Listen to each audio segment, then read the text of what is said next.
Hello students, welcome to my channel. आज हम लोग जो टॉपिक पढ़ रहे हैं उसका नाम है आरएलसी सीरीज सर्किट।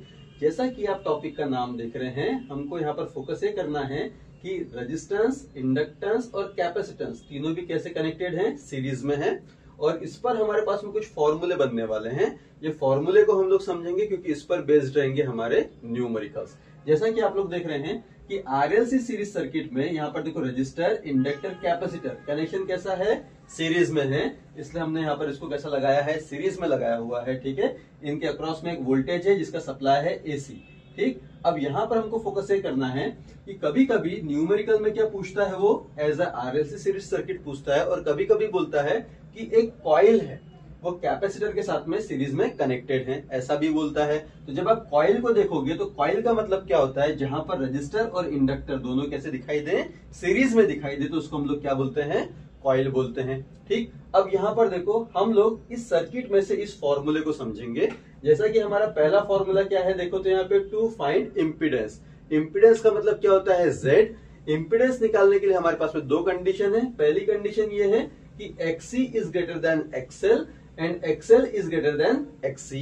ठीक, अब आपको यहाँ फोकस ये करना है कि एक्सी का मतलब क्या होता है। एक्सी का मतलब होता है कैपेसिटिव रिएक्टेंस और एक्सएल का मतलब होता है इंडक्टिव रिएक्टेंस। ठीक है, अब जरा यहाँ पर देखो, जब हम लोग इम्पीडेंस का फॉर्मूला बनाते हैं तो यहाँ पर हम लोग क्या लिखते हैं, under root of R square plus, यहाँ देखो कौन बड़ा दिख रहा है, एक्सी बड़ा दिख रहा है, इसलिए पहले हमने क्या लिखा, एक्सी, देन माइनस एक्सएल का होल स्क्वेयर। सेम देखो, अगर मैं सेकेंड इंपीडेंस की वैल्यू निकालता हूं तो यहाँ पर कंडीशन क्या हमारे पास में, XL is greater than XC है।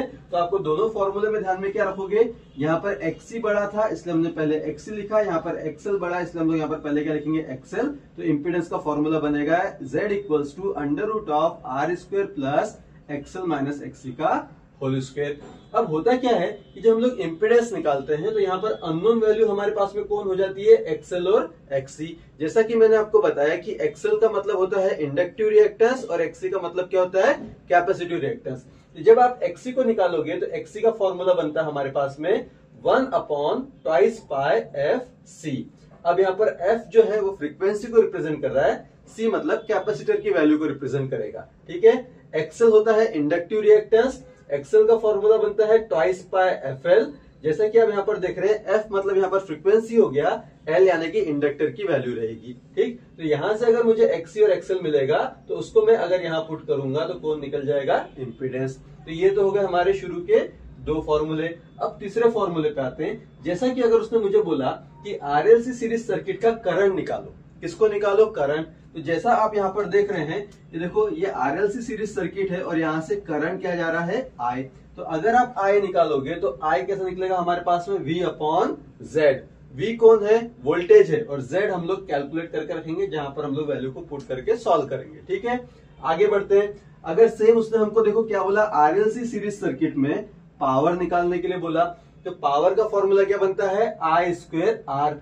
आई हम लोग कैलकुलेट कर चुके रहेंगे, और आर की वैल्यू, आर मतलब होता है रेजिस्टेंस, रेजिस्टेंस की वैल्यू आपके पास में गिवन रहेगी। ठीक है, उसके बाद में उसने अगर मुझे पावर फैक्टर निकालने के लिए बोला। अब आपको एक बात याद ध्यान में रखना है कि जब आप लोग पावर फैक्टर निकालते हैं तो पावर फैक्टर को रिप्रेजेंट किससे करते हैं, कॉस फाई से करते हैं, और कॉस फाई का फॉर्मूला बनता है आर बाय जेड। ये आपको ध्यान में रखना है। तो जेड हमारे पास में कैलकुलेटेड रहेगा, आर की वैल्यू दी हुई रहेगी, तो हमारे पास में कौन निकल जाएगा, पावर फैक्टर। अब यहाँ पर कुछ टर्म देखो, जैसा कि हमारे पास में करंट आई, ठीक है, करंट आई आगे बढ़ रहा है, आगे बढ़ते जा रहा है। जैसे ही करंट आई कहाँ एंटर किया, रजिस्टर में, तो रजिस्टर में एंटर किया तो रजिस्टर के अक्रॉस में एक वोल्टेज तैयार हुआ जिसका नाम क्या बना, VR। ये चीज समझ में आया क्या, ठीक है। फिर आगे करंट गया, करंट अभी कहां पर एंटर कर रहा है, L में, L में एंटर करेगा तो इसके अक्रॉस का वोल्टेज क्या कहलाएगा, VL कहलाएगा। यहां तक समझ में आया आप लोगों को।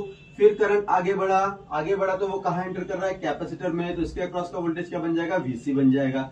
ठीक है, यानी हमको एक चीज क्या समझ में आई कि रजिस्टर के अक्रॉस का वोल्टेज क्या कहलाता है, VR, इंडक्टर के अक्रॉस का वोल्टेज क्या कहलाता है, VL, और कैपेसिटर के अक्रॉस का वोल्टेज क्या कहलाता है, VC। तो जैसे हम लोग नेक्स्ट फॉर्मूले में आएंगे तो देखो मुझे क्या निकालना है, VC निकालना है।